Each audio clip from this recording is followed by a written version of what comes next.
Улсын их хурлын гишүүн Алтан хуяг Эрдэнэт үйлдвэр төрийн өмчт үйлдвэрийн газрын технологид тохирохгүй хөдрийн явуулгыг ашиглах тухай улсын их хурлын тогтоолын төслийг улсын их хурлын дараа зандчдарт өргөн мэдүүллээ. Монгол Улсын үндсэн хуульд 2019 оны 11-р сарын 14-ний өдөр оруулсан нэмэлт өөрчлөлтийн 6 дугаар зүйлийн 2 дахь хэсэгт стратегийн ач холбогдол бүхий ашигт малтамлын урдыг ашиглахдаа байгалийн баялаг, ард түмний мэдэлд байх зарчимд нийцүүлэн түүний үр өгөөжийн дийлэнх нь ард түмэнд ноогдож байх эрхцэн үндсийг хуулиар тогтооно гэж дуудсан заасан. Энэхүү өөрчлөлтийн дагуу Эрдэнэт үйлдвэр төрийн өмчт үйлдвэрийн газрын технологи тохирохгүй хөдрийн явуулгыг ашиглах тухай улсын их хурлын тогтоолын төслийг боловсруулсан гэдгийг улсын их хурлын гишүүн Алтан хуяг онцлоо. Өнөөдрийн байдлаар нэг Эрдэнэтэд нэг ингээд овоолчихсан овоолго 20 орчим одоо овоолго байж байгаа юм.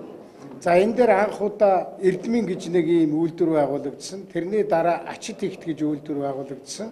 За одоо Зэсэрдний хувийнхан үйлдвэр байгуулах гэж явж байгаа.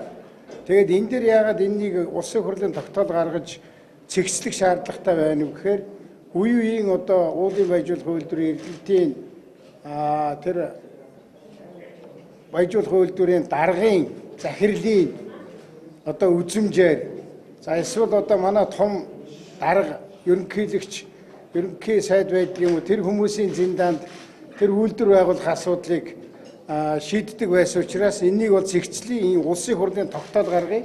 Үүнээс хойш түүнээс цааш энэ овоолгыг ашиглаж үйлдвэр байгуулах явдлыг бол олон түмний нүдэн дээр шудраг ил тод явуулъя гэсэн ийм л одоо тогтоолын төслийг барьж байгаа. За энийг энгийн үгээр хэлбэл 34 гэж би бас одоо өмнө нь томьёолж ирсэн.